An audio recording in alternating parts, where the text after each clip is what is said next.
What's up, everybody? Hello and welcome to episode number 270 of the VK Bros with Jason and Alex Von Cannell.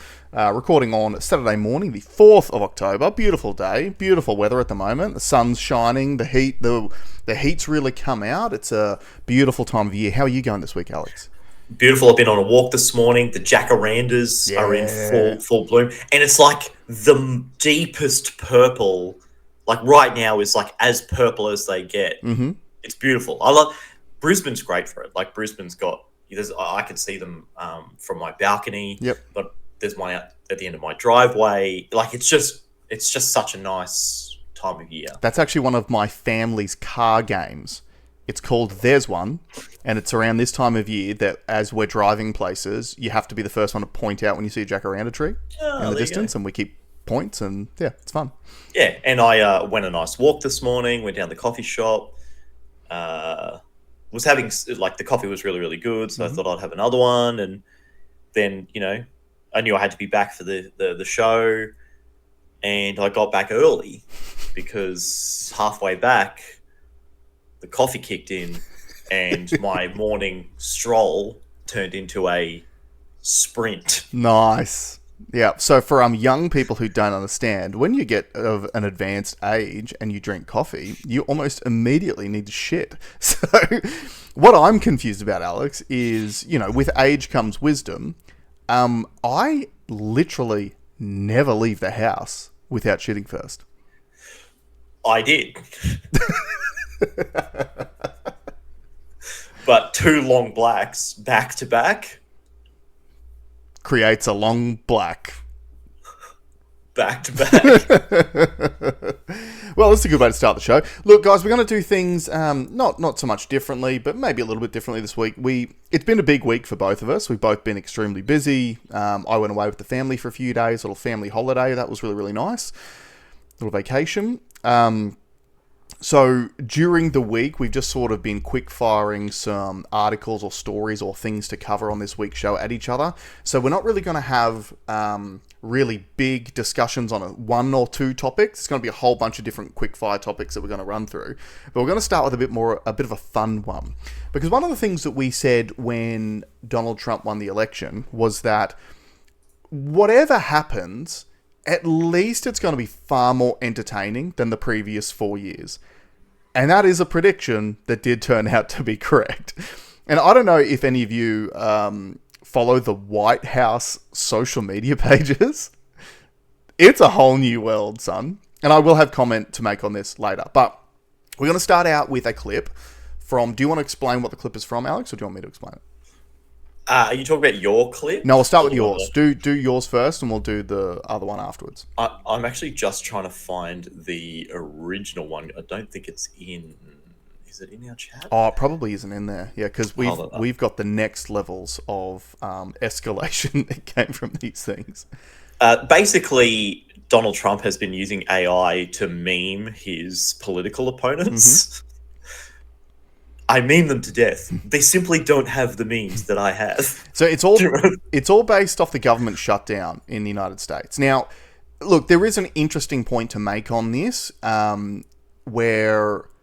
which I think applies to politics broadly speaking. So I might make that first. So essentially, what has happened is in the US, Congress is in charge of the purse string. So it's up to Congress to appropriate funds for the government to run. And instead of doing like a full budget, sometimes they do a thing called a continuing resolution, which essentially says, we don't have the budget fully set for the next term or however long it is, but we're just going to vote to continue government spending at its current levels just to keep everything open, and we'll figure out the rest later. And so, don't play it yet. And so anyway... What I think is the interesting point on this to make, because I think a lot of the immediate reaction to this is how childish is the Trump administration? This is a very serious thing. We should be doing this. But there is a point to be made here, and it's this. The Democrats are relying on a fundamental misunderstanding of how government works to score political points. Now, what that means is essentially to vote on a continuing resolution... If it's just to vote on that, you only need to have 51 out of 100 votes. to do that. So one more vote than the other side, and the thing goes through. But the Democrats invoked a thing called the filibuster. And the filibuster essentially means we want to negotiate on the continuing resolution, and we want to put in some certain things, and there's some points of contention on exactly the things that they're wanting to put in, but a key focus point is free healthcare for illegal immigrants, which obviously is upsetting a lot of the Republicans because they're not interested in that. But the key point is this. The Democrats are out there blaming the Republicans for the government shutdown because they're saying Republicans control all three houses of government, including Congress. And that is true because I believe that they've got 53 seats as opposed to 47 or whatever it is from the Democrats. But the thing is, the Democrats invoked the filibuster, and that changes the rules. So when you invoke a filibuster, you actually need 60 votes to be able to pass the continuing resolution, not just the 51 that you would normally require, which means the Republicans actually require votes from at least, if they all vote for it, they needed at least 7 votes from Democrats, which they have not received, hence the government shutdown.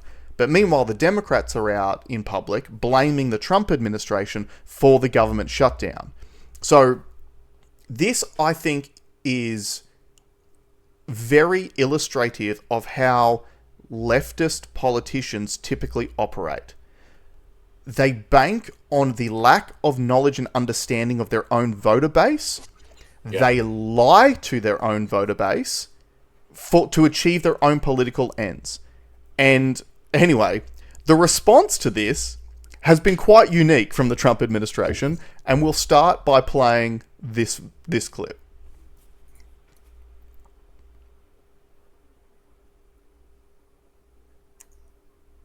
Oh, I can't hear the audio.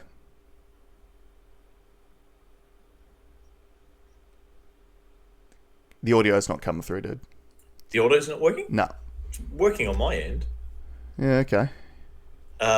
Anyway, we'll just have to explain it then. So, essentially, you've got the Democrat Majority Leader Chuck Schumer and Hakeem Jeffries, 2 Democrat senators, standing making a speech out the front. And Hakeem Jeffries has had an AI sombrero and moustache put on him. And in the actual clip, there is mariachi band music playing in the background. So that's literally posted by Donald Trump himself. So I can tell you, I was at the auctions on Wednesday when this is all happening. Right. And the guy, the conspiracy therapist from that place, he kind of sits next to me. I'm in the box in this window, and he taps me on the leg, and he goes, "Dude, it's popping off." Like, what he shows me, and we're just laughing because then it escalated. I think I have the next clip. Yeah, hopefully again, I don't. If the next clip doesn't work, we'll pause and we'll fix the audio and we'll come back. Yeah, maybe I might try a different sharing method. No, that won't work. Let's try this. Yeah, that audio's not coming through either. Let's pause, we'll come back. Alright, we're back. This is what happens when you got a couple of numpties and no producer. Alright, Alex, bring up the original clip and we'll go through that one. The original one is this one. No, it's not. The original one is this one. There's no way to sugarcoat it. Nobody likes Democrats anymore. We have no voters left because of all of our woke trans bullshit. Not even black people want to vote for us anymore. Even Latinos hate us. So we need new voters. And if we give all these illegal aliens free health care, we might be able to get them on our side so they can vote for us. They can't even speak English, so they won't realize we're just a bunch of woke pieces of shit, you know? At least for a while, until they learn English and they realize they hate us too. So that was posted by the President of the United States of America. AI generated. And then someone tried to... Yeah, he tried to defend himself. Bigotry will get you nowhere. We are fighting to protect the health care of the American people in the face of an unprecedented Republican assault. Bigotry will get... So it was just like a flawless victory, right? It was just, absolutely. Like, he just doesn't give a fuck. But this is, like, in my opinion, this is how you should handle these situations. Because it's play stupid games, win stupid prizes. So like I said at the beginning, the whole point of this is the fact that the Democrats are lying to their own voters and pretending it's not their fault that the government is shut down. So it's the Democrats that always wants to hand out the money. It's the Democrats that always want to have a bigger government. It's the Democrats that wants the free healthcare for everyone, including illegal immigrants. And yet, because they invoked the filibuster, and because none of the Democrats, apart from John Fetterman, I think is the only one who's actually voting for the continuing resolution, the government is shut down and the services are shut down because the Democrats aren't voting for the continued resolution. So again, if you're going to play stupid games, you typically win stupid prizes. And this should be ridiculed. It absolutely should. That is a lever of society which was removed by left-wing, I'm going to say politics, but like socio-political culture has removed ridicule as a societal lever to get correct behavioural change. I also think it's an extremely powerful tool. In many ways, it's a diversionary cluster bomb. Yeah. So, hey, media, go and argue about this while we'll sort the real thing out over here. Yeah, yeah. And the whole world is revolving around the idea of the president using an AI video, as opposed to what you were just speaking about, which is the truth of what the actual matter is. But it also guarantees that the whole world listens to the real answers behind what's going on. Yeah. So it Streisand affects the whole thing. Because again, this is the genius of Donald Trump. Donald Trump knows the media hates him. We all know the media hates him. So what does Donald Trump do? Well, if I come out and go, well, hey, it's actually the Democrats holding up the government, no one's going to listen, no one's going to report it.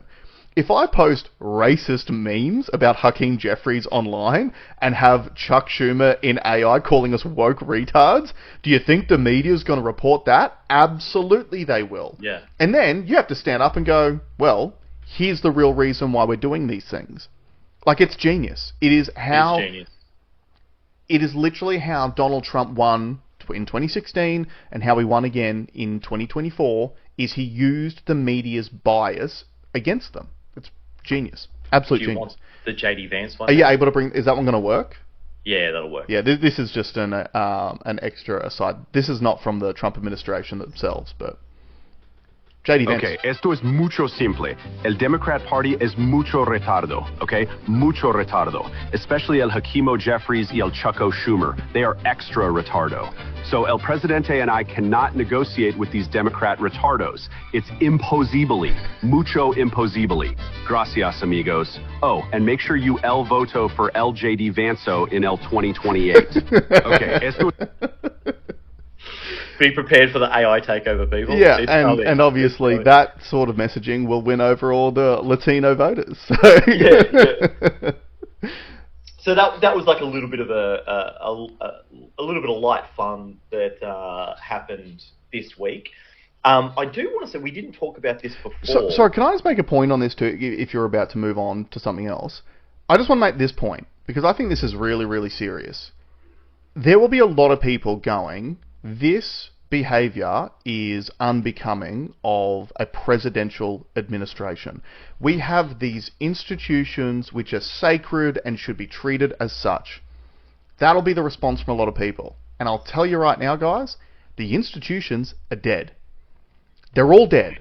Because the problem was, there is a social contract signed between us as citizens and the institutions, that we give the institutions power, and in return they're supposed to use that power for the benefit of the citizens. And that social contract was broken a long, long time ago. So don't give me that, oh, like this is so inappropriate for a president. Do you know what's inappropriate for a president? Everything that the Biden administration did for 4 fucking years. Letting 30 million illegal immigrants come into your country so you can gather votes. That's pretty inappropriate. I don't give a shit about a meme online. It is the least of your problems. Also, effectiveness of the communication. Yeah. Okay, so you need to do things that send the message. Mm-hmm. And if meme culture is what's going to get the message out there, then use meme culture. Well, who's going to win the young kids? Yeah. Right? The kids who grew up on the internet. The ones who love the fire memes coming out of the Republicans, or the ones who love the whiny identity politics coming out of the Dems? I have to say, like, I had a conversation with a friend of mine yesterday who's more in the finance world, and he was saying Trump's kicking more goals than people even understand. Yeah. And he was telling about some mining resource deals. Mm-hmm. So there was a lithium mine in America that was struggling under the Biden administration, and they were going to need a bailout. And instead of bailing them out, Trump got the government to buy a 10% stake in it. Mm-hmm.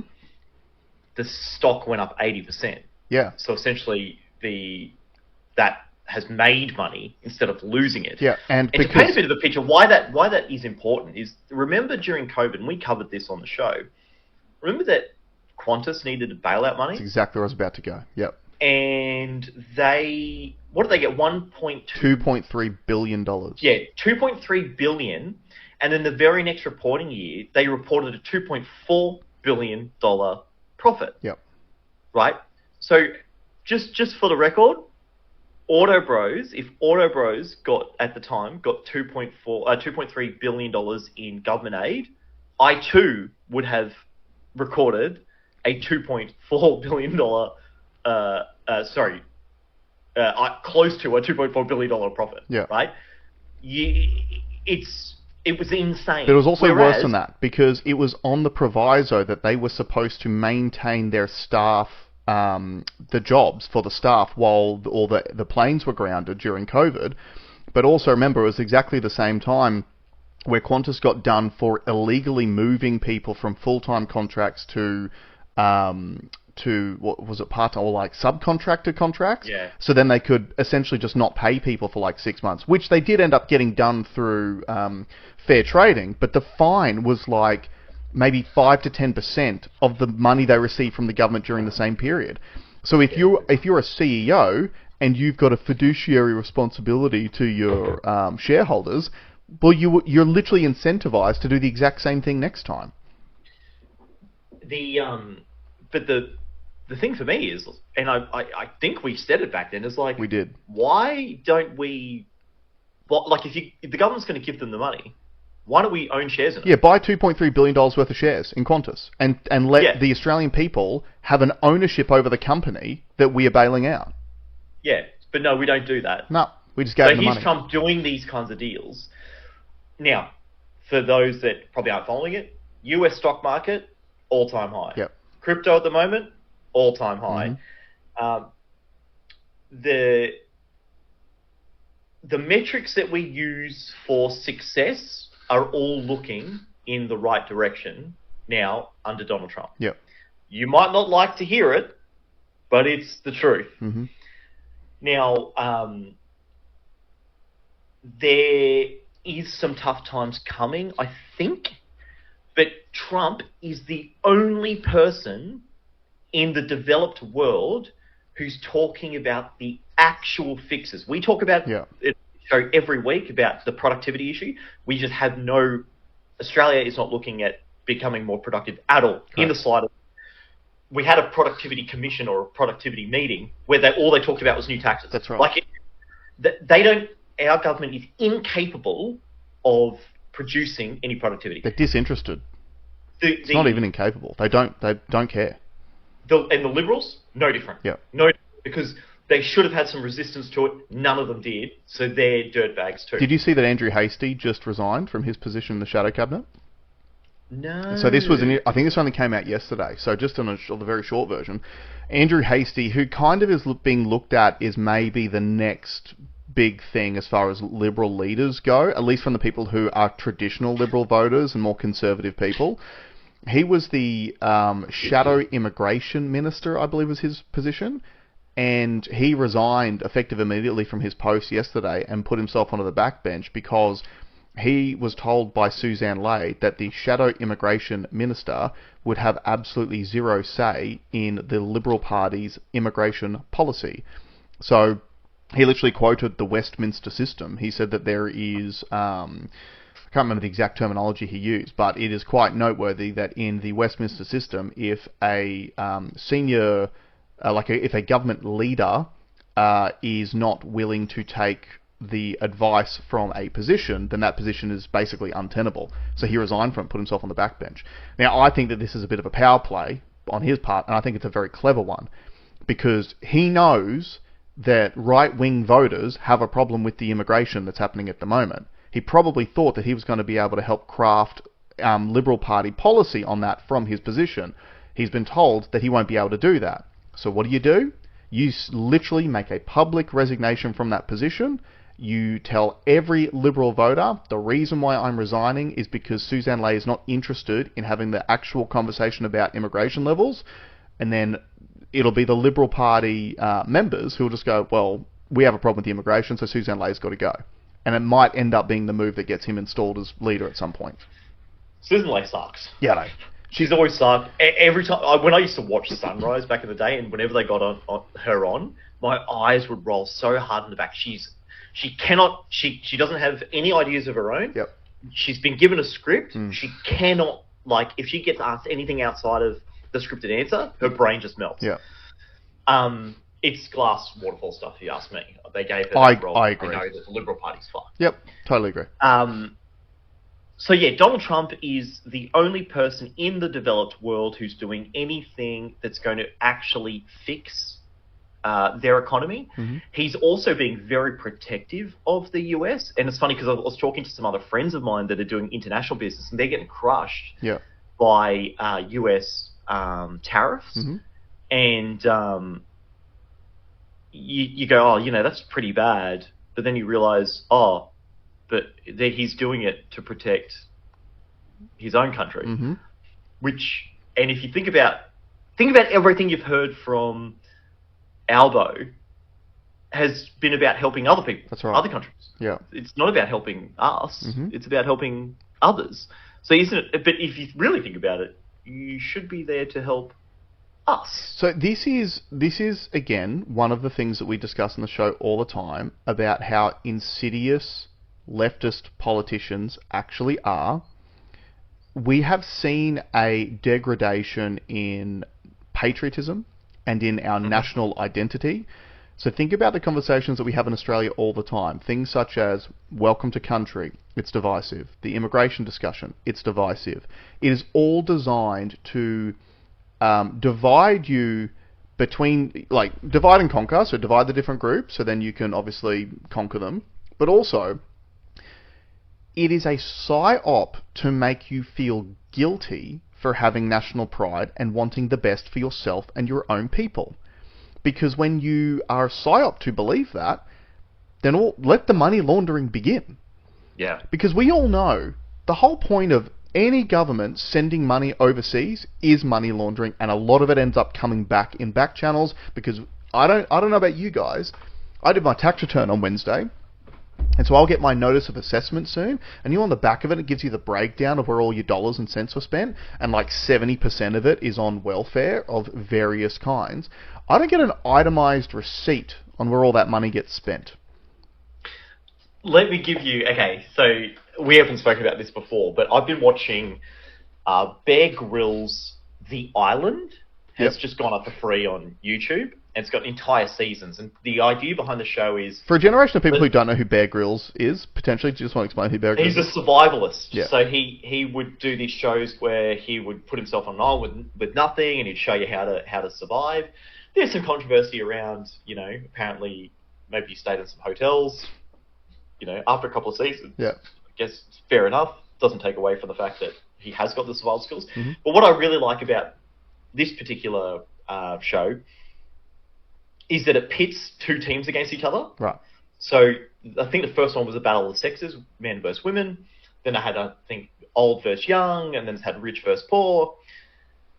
But two very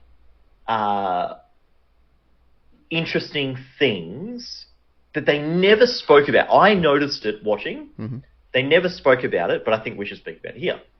So these guys are put on a Pacific island with nothing but the clothes they have in the back, a couple of jerry cans of water, and they have to survive for a month. Okay, and two aspects have permeated through every single season, right? So everyone approaches the island in their own unique way. Every group looks at it in their own way. But essentially, you're resetting civilization. Mm-hmm. You're starting with nothing. And, people debate whether they get fire first or shelters first. And they all have different ways of handling these situations. But something that happened in every single season is a leader had to lead. Yep. So, for example, in the first season, the women wanted a flat hierarchy. Not a hierarchy, but a flat system where everyone can do sort of whatever they want and there is no leader. There's just an assumption that the jobs are going to get done. Everyone's equal and has equal say in what happens. Yep. Yeah. And that worked until it didn't work, and it catastrophically failed to the point where they were forced to elect a leader, and once they elected a leader, they thrived. Mm-hmm. That happens in every single... having a leader always gets better results than not having a leader. Yeah. The women were the only ones who tried to have no leader. The other thing is, when you ostracize yourself from the group through laziness, Mm-hmm. or even if you were like tired or you were perceived as not trying, these things happened every single time. You not only were ostracized by the group, but you actually had a very negative view of the world, Right. like of your reality. And there was a girl who was very much, I don't want to be told what to do. I know what I'm doing. I'm not going to do it. I'm going to opt out for a while. And then she just came to this realization all of a sudden. She's like, no, do you know what? I'm going to go. I'm so starving. I'm going to go and hunt. She goes and hunts and she gets a caiman, essentially like a little crocodile. Mm-hmm. This euphoric feeling that she had of being proud to bring in a kill for the entire group. Yeah. And she said it was the most uplifting thing she's ever done. Mm. Right? So that tells me two things. If you were to reset civilization, you're going to start fresh, those two things would happen 100 out of 100 times. Correct. Because it must be a naturally occurring system. Yep. So when you are trying to buck against those two things, we're going to have problems. Yep. Okay? Why am I bringing this up? Socialism is a flat hierarchy. Mm-hmm. Everyone is supposed to be equal. Everyone's treated equal. It is sold as a flat hierarchy. Yeah.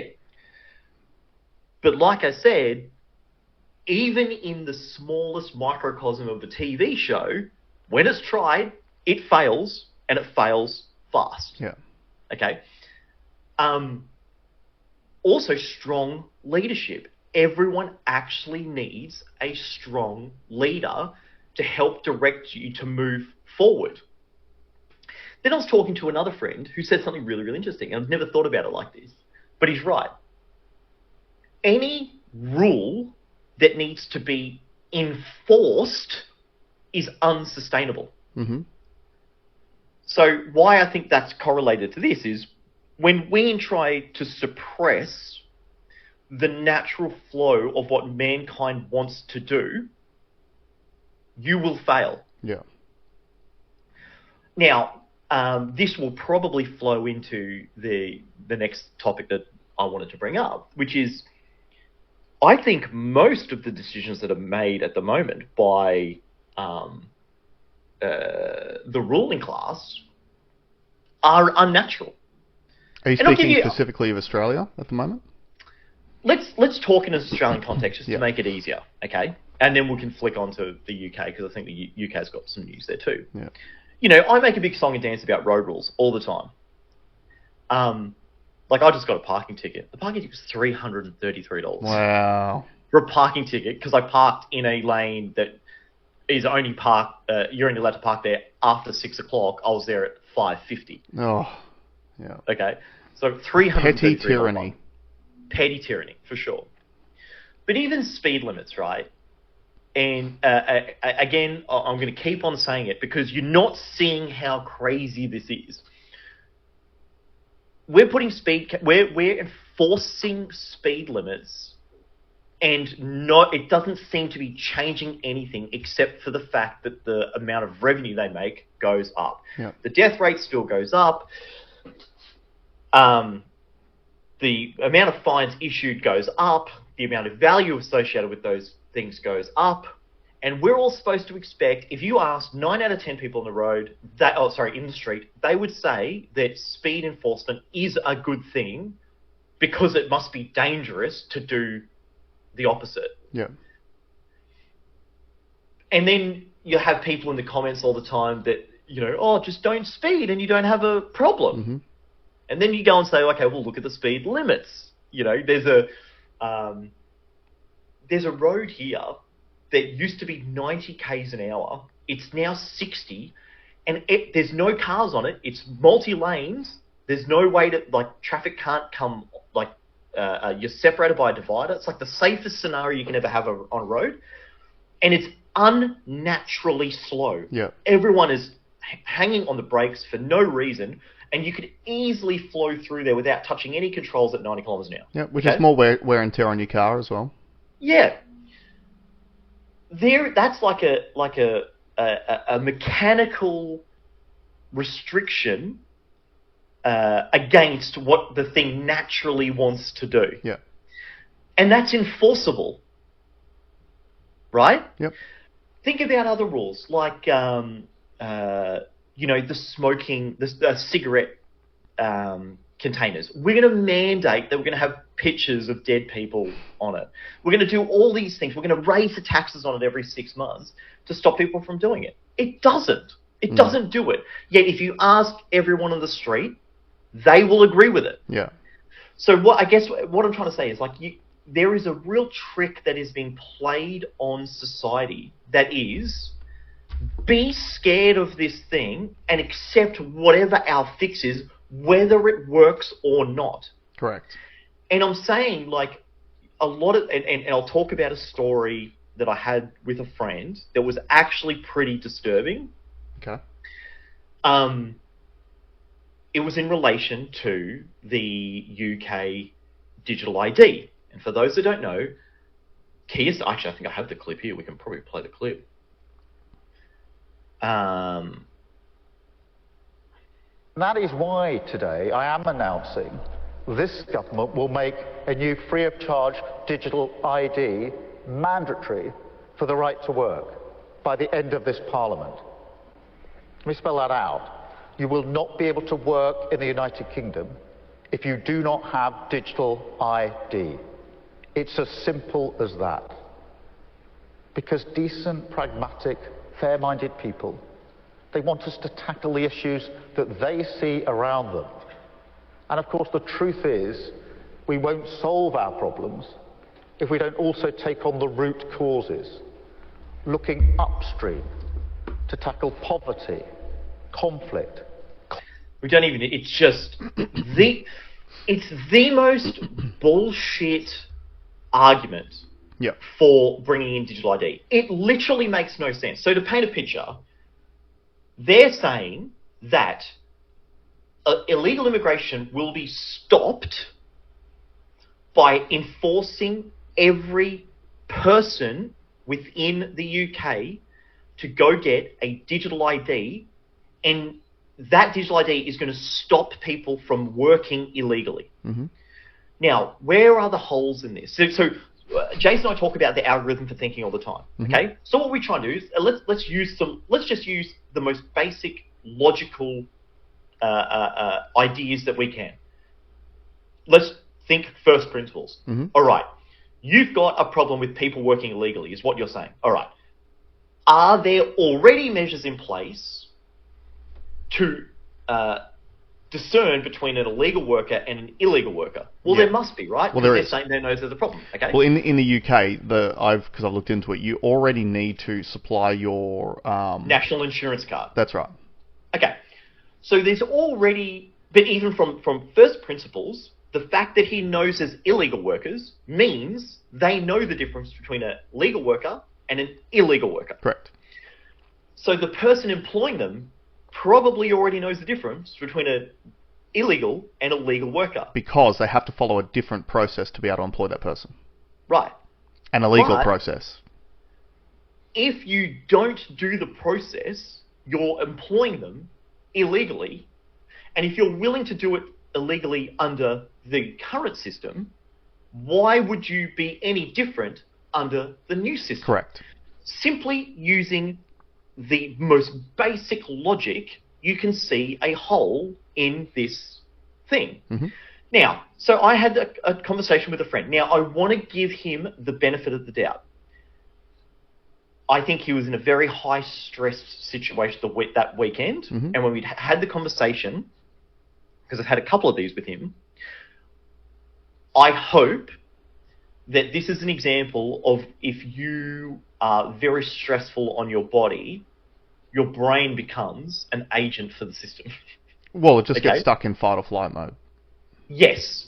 And he was fighting to protect this system. He thinks this idea, well, sorry, he said, I'm not saying he thinks, he said that this idea will work based on the things that he has said. Well, you have to have a digital ID. Now, where I found it disturbing is how irrational his conversation became when I was trying to challenge him. So when I said, okay, look, we're not going to, I can give you 100 examples of why it won't work. So would you agree? So what if I pick something in the future that maybe hasn't happened yet, but something that we could agree is irrelevant, like a point that they, I think, will bring in, a prediction that I will make, that you would have to agree has nothing to do with stopping illegal immigration. Mm-hmm. Would you change your mind? Just didn't answer. Mm. And he's like, oh, well, it depends on what you say. I'm like, no, well, tell me this. If I pick a thing that hasn't happened now, but happens in the future, that you would agree doesn't change illegal immigration, would you realize that I'm right? Again, didn't want to answer. So I finally got him to commit to the concept of, if there was something that we could agree on as irrelevant to the case of illegal immigration, and if that came in, I'm right. Mm-hmm. And what my prediction for the future was, the question I posed to him was, does calculating a citizen's carbon consumption result in less illegal immigration? And then pause. He paused, and then I'm not being hyperbolic here. I'm not making this up. He said, well, it is pertinent because I think you'll find illegal immigrants don't recycle. And if you saw their carbon output as an employer, you'd realize this person hasn't used enough carbon and therefore is an illegal immigrant.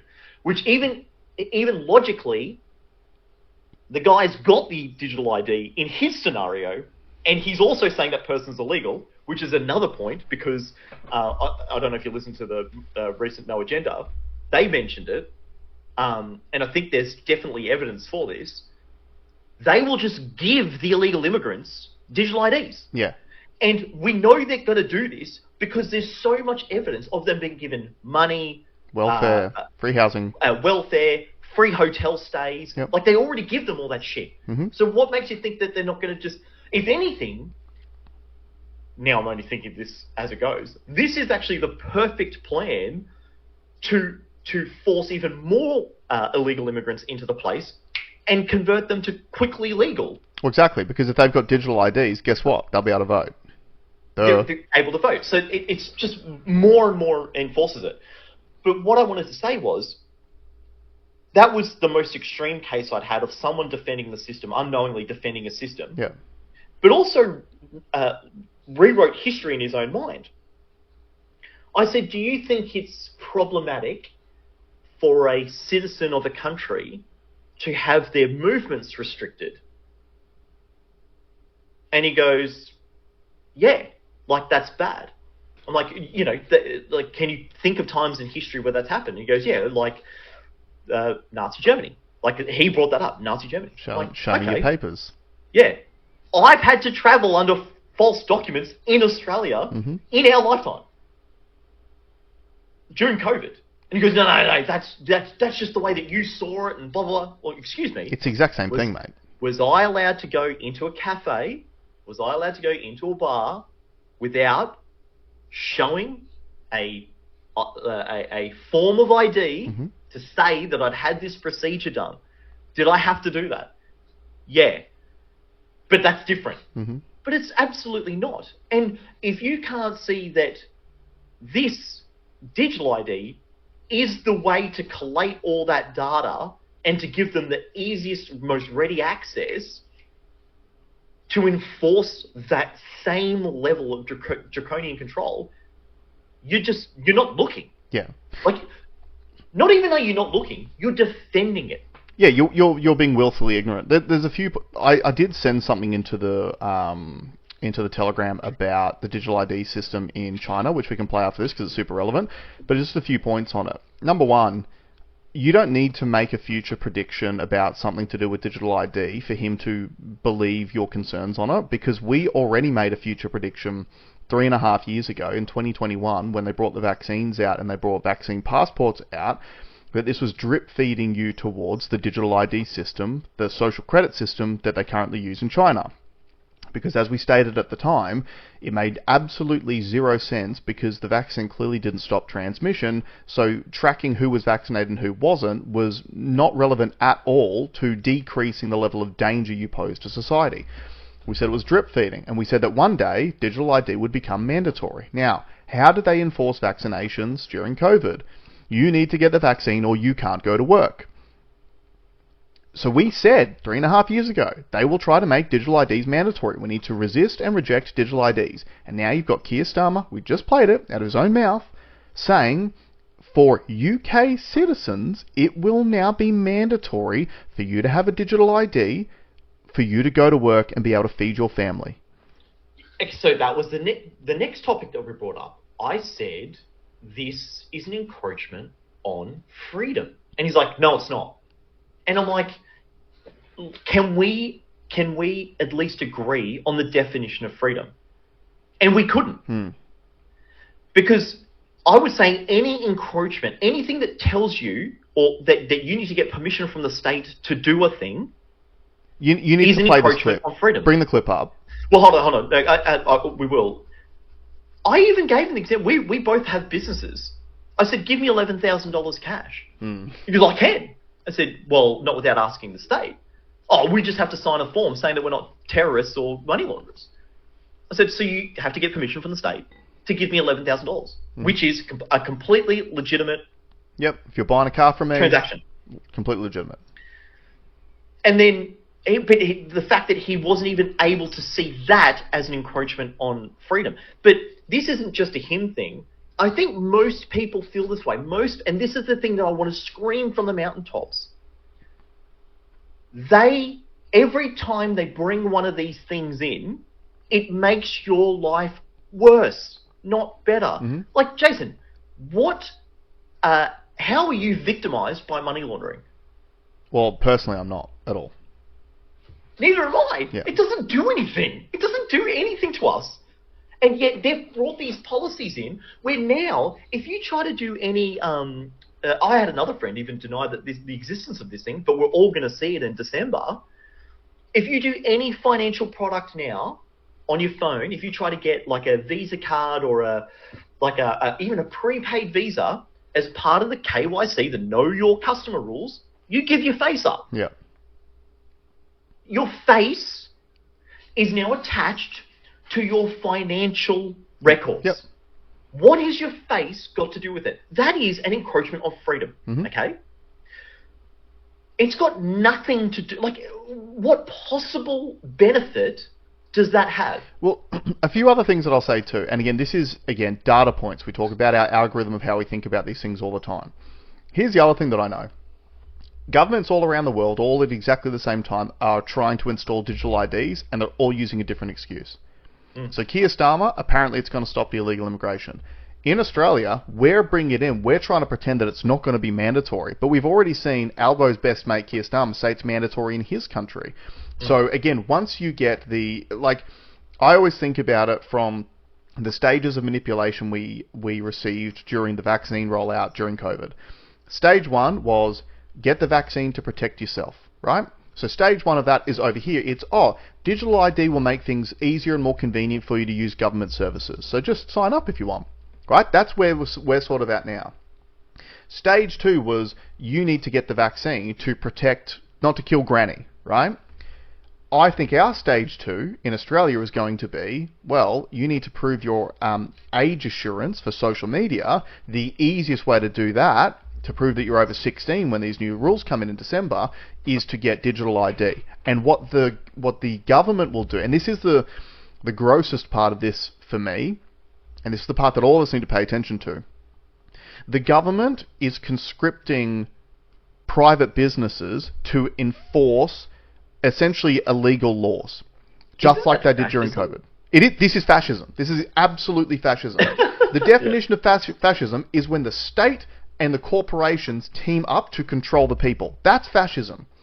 So this is exactly the same as the vaccine rollout, right? So in Keir Starmer's UK, the government is now expecting the businesses to enforce the digital ID system on their employees. So therefore, if someone doesn't have a digital ID, what's that business person supposed to do? Are they supposed to just say, well, sorry, I can't employ you? Or are they supposed to alert the authorities that there's an illegal here? I think it'll just be more around if they get caught employing an illegal, the business will get fined. Nothing will happen to the illegal. Yeah, 100%. This is what I said to him. I said the compliance will be down to the business owner. So the law-abiding citizens before are now responsible for legal stuff. And let's not deny the fact that the government let these people in. That's right. And they know they're there, and they're not deporting them already. Right? Yeah. Okay, but here's the second piece of information that I'm using. So obviously, digital ID, all around the world, people are trying to impose it on their citizens, and they're using a whole range of different reasons. The second thing is, Tony Blair tried this 20 years ago, and was laughed out of Parliament over there, because he was, again, trying to claim that it would be so good and so convenient. Similar sort of messaging as what we're getting now. So they've wanted this system for 20 years, and we talk about the fact that, never let a good crisis go to waste, but also then, as an even more macro view of that, it's Hegelian dialectics. It's problem, reaction, solution. So consider this. Keir Starmer, and you can't just blame Keir Starmer, because clearly this has been a plan from back when Tony Blair was in office 20 years ago. How long has the illegal immigration problem been happening in the UK? It's been about 20 years. Because they're further ahead than what we are over here in Australia. So the government created the problem. They created the illegal immigrant problem, and they've deliberately ramped it up to a point where they have gotten a reaction out of the citizens. So now there is so much crime. Now there is, they talked about the UK grooming gangs, right? Young girls being raped by these illegal immigrants.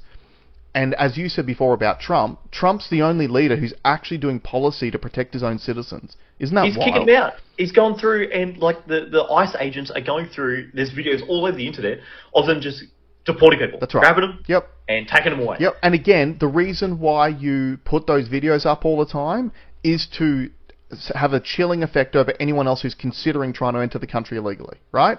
Don't bother, because we're going to pick you up with armed guards and we're going to kick you out of the country. So the UK government created the immigration problem to the point where it is affecting citizens so badly now that now the government creates the problem, they get the reaction out of the citizenry, and then the citizenry will now allow the government to install their supposed solution, because the problem is so bad. And it is a solution that got laughed out of the room 20 years ago. But it's a solution that after 20 years of psy-opping, and this problem getting worse and worse, the citizenry will be manipulated into accepting a solution they never would have normally accepted under other circumstances. It's exactly what happened during COVID. Fill you full of fear. Happened 9/11. Happened with 9/11. It's every single one of these psyops has the exact same thing. It's the agenda is always first. What are we trying to achieve here? Total control through digital ID, through this, through that, through the other, mandatory vaccine, all this. That's what starts first. All right, how do we create the problem? everyone forgets COVID was created in a lab with US funding. The US government created the fucking problem in the first place that shut the world down for 5 years. And again, installed vaccine mandates. It basically made mRNA technology get approved without a proper approval process, and now we all just accept it. Like, that was the point of all of this shit. But this is the same thing. So, again, for your conversation with your friend, you don't have to make any predictions, because all your friend's doing is he's the frog sitting in the pot of water, having the heat turned up on him every single day. And the problem is, you can make as many predictions as you want, but unless people are willing to take action now, because they can see what's happening in the future like we do, it doesn't matter. Because you can make all the predictions in the world, and then they'll believe you once they're already in a digital prison. And so I wrote that down. And because you said it before, and it's something that I don't think we address enough, is people are more than happy, and I'm sure you've had it, because I've definitely had it, where people say, "Oh, in retrospect, yeah, I wouldn't have done this." Like, no, we did the best we had with the available information. That's what we've heard. Well, you didn't, because we didn't do that. Because we knew everything that was going to come, because we just read what was happening right then and there. And what I want to say, though, is like, why you guys are all willing to talk about when the Netflix documentary comes out. That's right. And you'll love it too. Yeah. And you'll love it. But why aren't you defending it as it's happening? That's right. I want to pull that picture up. Like, just to give you an example, while you bring that up, just to give you an example of the conscription thing. So my experience during the vaccine rollout, and it wasn't even just the rollout, it was when they were starting to bring in the mandates all around the country. So my wife was heavily pregnant, going over I think it was a 2021 to 2022 school holidays. So she works at a school, different school now, but she was heavily pregnant. And it was I think it was the 17th of December when the Queensland government said that they were going to bring in vaccine mandates for all teachers. You could not return to school at the end of holidays unless you were vaccinated. Now, at the time, my wife worked at a private school, private business, not government, right? Very key difference there. So her school was trying to work with her, because they're like, hey, she's pregnant. She doesn't want to take it while she's pregnant, right? You're not allowed to eat fucking shellfish when you're pregnant. I don't want to take mRNA. And so her school was trying to do the right thing by her. They had school lawyers email the Queensland government and say, can we get an exemption just because she's pregnant, and what can we do? And the government literally said to a private business, if she doesn't take the vaccine, stop paying her. Yeah. So the government was leaning on a private business, conscripting a private business to enforce forced vaccinations. Compliance. Right? So this is exactly what Keir Starmer's doing now with this digital ID. And I really want you to play that China clip, because we will. I think it's so relevant, because this is what's coming. Another guy that I spoke to, and look, I was a little bit dirty on this one because I just had the most extreme conversation.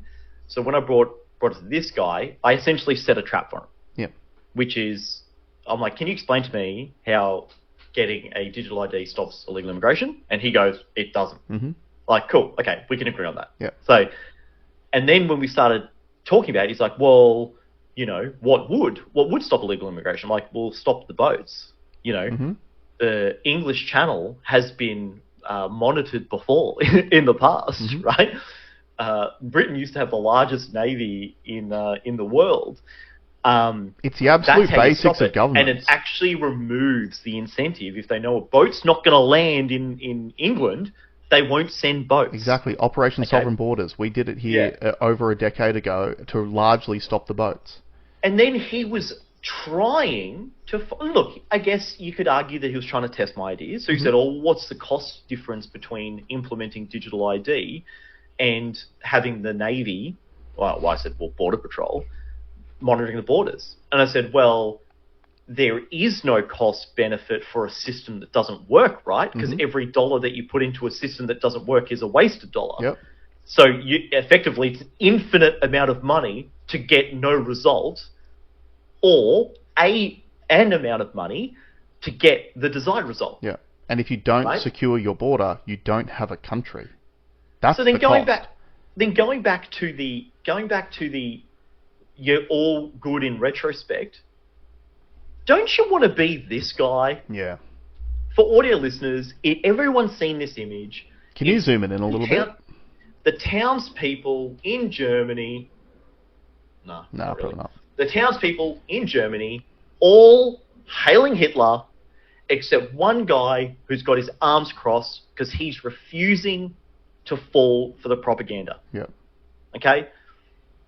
Now, I've said this a bunch of times, and I'll keep saying it. Don't you at least want to be the hero in your own movie? Mm-hmm. If you are someone that's defending a clearly bonehead, but also incredibly dangerous policy, you're one of these guys. Yeah. And you'll be looked upon like that. In the future, they're going to say, I can't believe they did that. When If you are that person, when your children or grandchildren are experiencing the control apparatus of digital ID on their every single waking moment, they will be looking back at you and pictures of you going, why the fuck did you allow this to happen to us? I want you to bring up that China clip, because we need to give people a view of what's actually happening in China at the moment and the realities of digital ID. The reason why I was so reluctant to show it is because we've already had this here. This is already happened. We don't even need to go to China to see what social conditioning looks like. We've had it here. Yeah, I know, but this... Everywhere she goes, Ouyang Haoyu is followed. What she buys, how she behaves, is tracked and scored to show how responsible and trustworthy she is. It's called the social credit system, and in one version now being tested, a person's reputation is scored on a scale of 350 to 950. And Haoyu, with a good score of 752, is okay with it. In fact, most people are. It's a mechanism pushes you to become a better citizen. It's big data meets Big Brother, expanding how the government monitors, understands, and ultimately controls its 1.4 billion citizens. Thanks to advances in artificial intelligence and facial recognition, and a web of more than 200 million surveillance cameras. Are people bothered by privacy concerns? We think the lot of camera keep the safety is really good. We can accept it. Companies are experimenting with the algorithms to help the government create the new national social credit system. The government also has pilot projects. In one, citizens are required to do hours of unpaid work to get benefits. And scores are docked for things like littering, a messy yard, gossip, even jaywalking.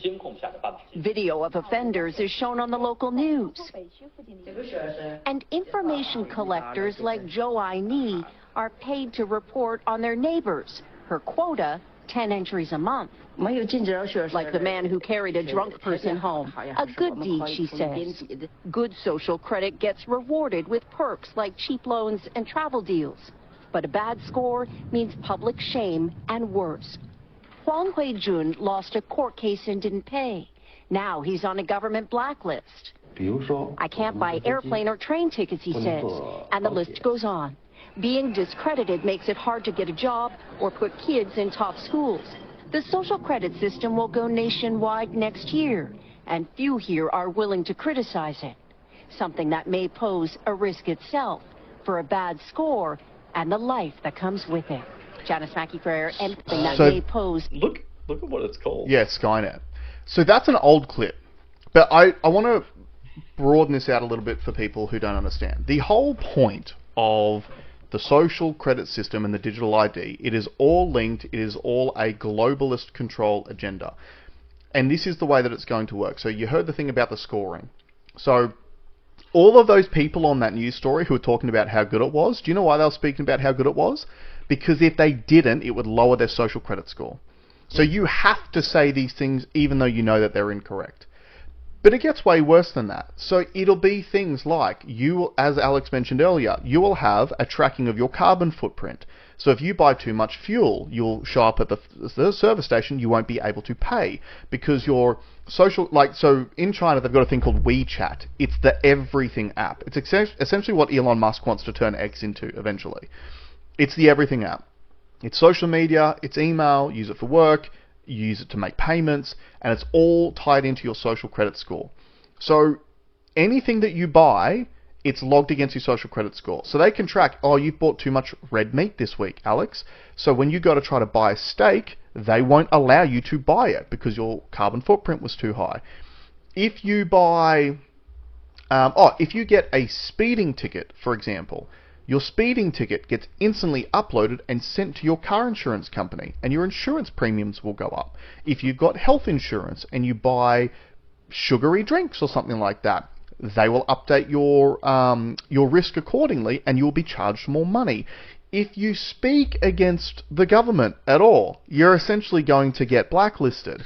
If you are seen in public on one of their 200 million cameras talking to someone who has a low credit score, your phone starts beeping, essentially saying, get away from that person or we will start lowering your score too. And then some people will be hearing this and saying, yeah, but we want a good citizenry. But what I'm saying to you is the government doesn't know what a good citizen is. Yep. They know what a good battery for productivity is for them. Yep. They know what a good tax troll you are. And I can give you an example. So COVID, literally every policy that came out of COVID was completely upside down. Yep. Social distancing was bullshit. Staying inside was bullshit. Masking was bullshit. The vaccine was bullshit. Shutting down the economy was bullshit. Let's look at the economy. Housing is an issue. Okay, let's bring in shitloads of people. Okay, that's wrong. That's upside down.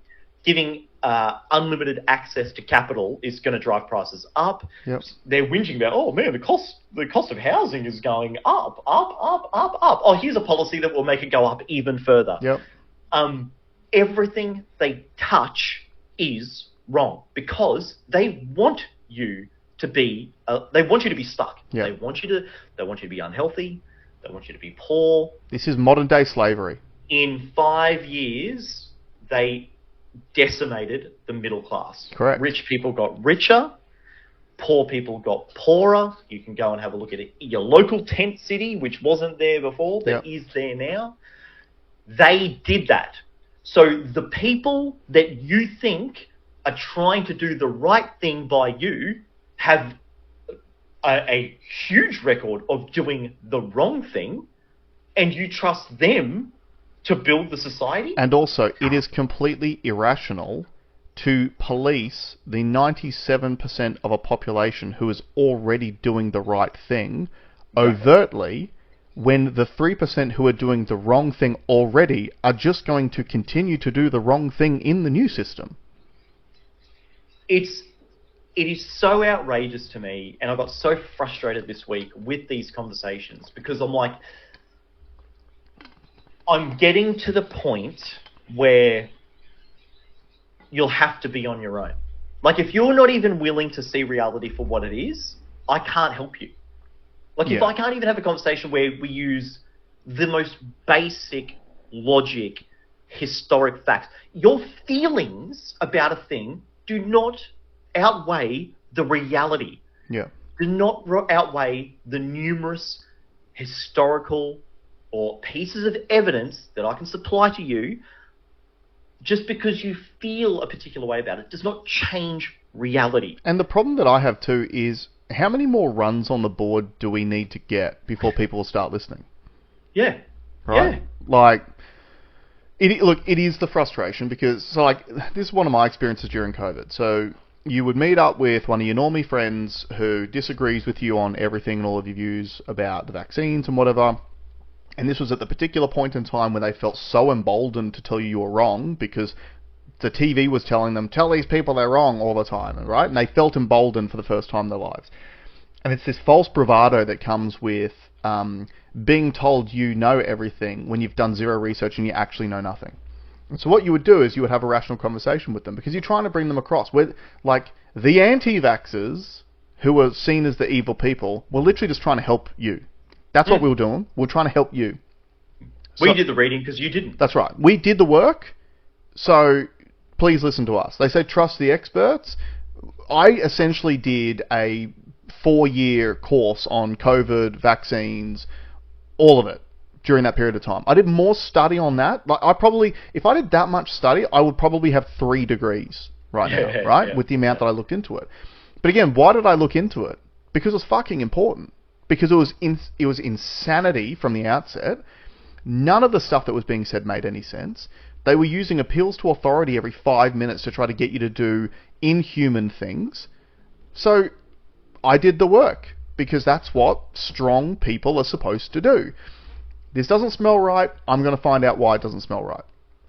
But we've got this fundamental issue in society now where, again, how many more runs on the board do people need to have before the normies will just go, you know what? They got it right the last 5 times. Maybe I'll start listening to them now. That just doesn't happen. Because it's the difference in the way that the message gets sold. And I talked to someone... Well, no, I don't think it's that. I think it's one's hard, one's easy. Yeah. It's easy to go with the flow. It's easy to hail Hitler when everyone's hailing Hitler. Yeah, of course. Yeah. It's hard to cross your arms when everyone's doing it. Yeah. But that's what I'm saying. You're an extra in the movie of your life. That's right. Yeah. Right?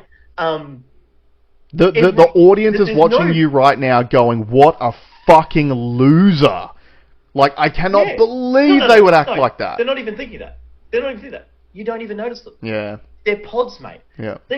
You're not even willing to own up to a reality that's happening to you. Something is being perpetrated against you, and you're not even willing to say, that's wrong. Mm-hmm. Because the media system, the ecosystem that's been built, says, no, you've got to accept that. Yeah.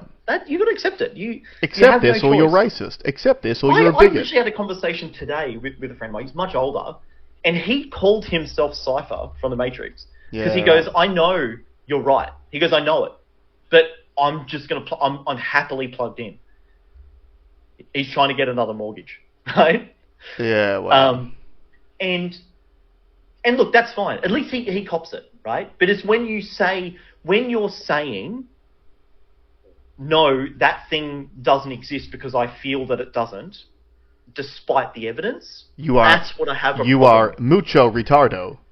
I cop it if you don't want to have the battle. I totally cop it. Don't complain to me when it fucks you. Can you? But I cop it. What I don't cop is when you are talking... when you are essentially talking shit, when you've got nothing to base your view of the world off, outside of your feelings, that's what I have a problem with. Can I say though that on that note, your feelings do matter, but your feelings should be the starting point of you then taking action and I guess the term trust but verify is what I would say. Yes, you can trust your feelings, but then verify as to whether or not they're actually accurate. Yeah. We always talk about concepts like gut instinct and stuff like that. I think instinct plays a big part in a lot of these things, but the difference between how we operate with our feelings compared to how you operate with your feelings is that our gut instincts and our feelings will give us a certain feeling about a certain subject, but then we'll go and verify as to whether or not we're actually right or wrong on that. And that's why I brought up the Bear Grylls thing. What you're doing is unnatural. Yeah. Because you feeling something in that, when civilization resets, your feelings about the thing don't change what has to be done. That's right. Yeah. Right? If you're hungry, you need food. You need to eat. If you require leadership, there needs to be a level of order to happen, but there's a natural order of things. That's right. And what I'm saying is that most of these things that are coming in, and a digital ID is a unnatural level of order. And if you are falling for it based off illegal immigration, you are an absolute moron. Can you bring up the Larry Ellison clip I sent you? Yeah. Because that plays into this as well. But like when you're talking about natural order as well, I do believe that is so important to discuss, because when the shit goes down, people will naturally gravitate towards certain people as leaders. But in the good times, those are the same people who have zero interest in wanting to get into politics or, take control of other people, right? So we always talk about how the person who most wants to be president probably shouldn't be president. The person who least wants it probably should. But when bad things happen and the chips go down, that person who didn't want to be president is usually the one who exhibits real leadership skills and empathy, and because they're doing things because they're the right thing to do rather than on a personal power trip. And the biggest problem that I see in our society, because it's no longer survival of the fittest, weak men who have no control in their lives, especially when they're young. Maybe they got bullied at school, they couldn't get girls, they couldn't, they were jealous of the jocks, all that sort of stuff. Those weak men are the ones who crave careers which grant them the power that they've never had in the rest of their lives. So they do gravitate towards things like politics. And unfortunately, the higher they get, they're more willing to compromise their own values to get up to the level where you can then wield that power over other people. And look at the political class in our country.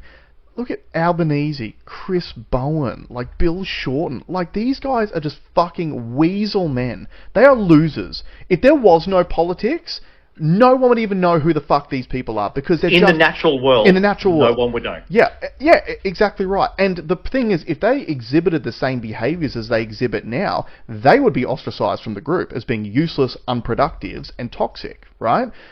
But politics has literally become this way for these little weasel cunts, mind my French, to get power, and then they get to create the rules which allow them to hold on to it.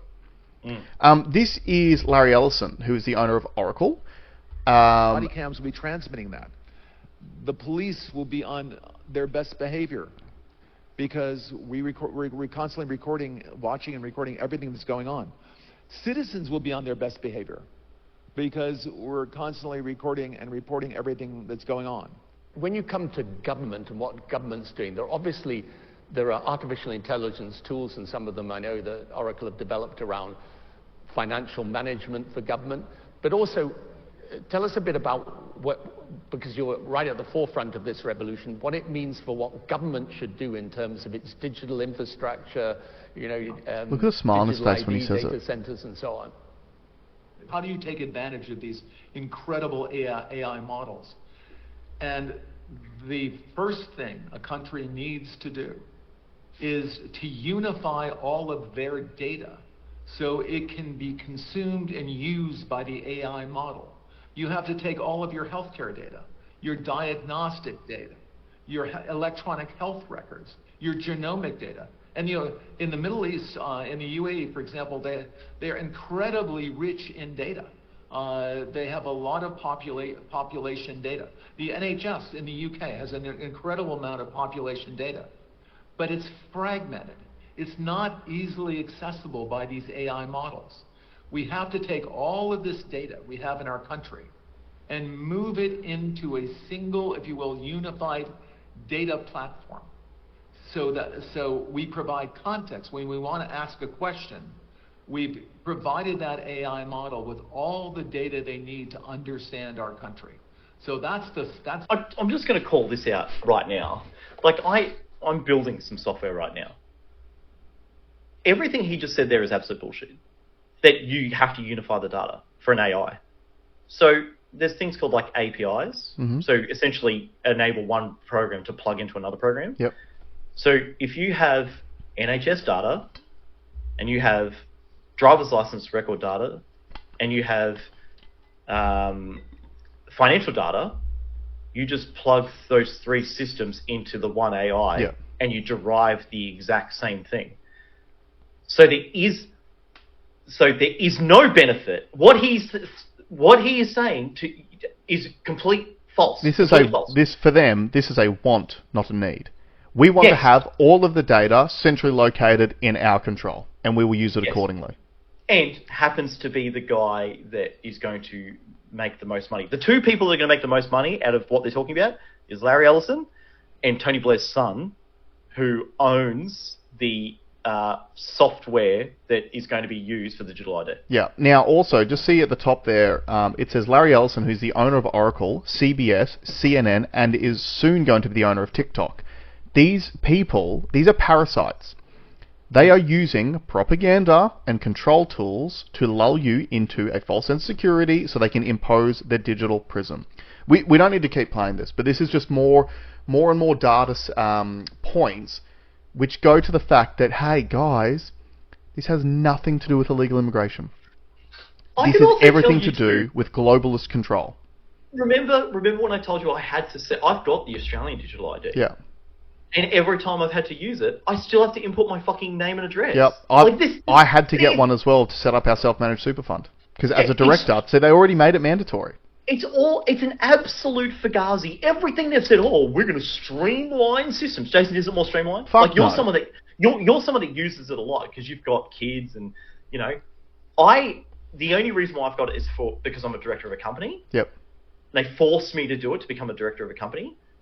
It makes it as hard, if not harder, than before. Like I said, the fact that you're attaching your data to it, shouldn't that mean that at least your name is brought across when you have to do something using your digital ID? It doesn't even do that. So everything they say it's going to do, it doesn't do. And we're telling you everything it's actually going to do, it will do very, very well. That's right. Which is control you. Yeah. Anyway, we've gone on a fair bit. Was there anything else that you wanted to finish on before we wrap up? I want to leave it there. All right, let's leave it there, guys. Thanks very much for joining us. Stay out of a digital prison, and we'll see y'all next week. See ya.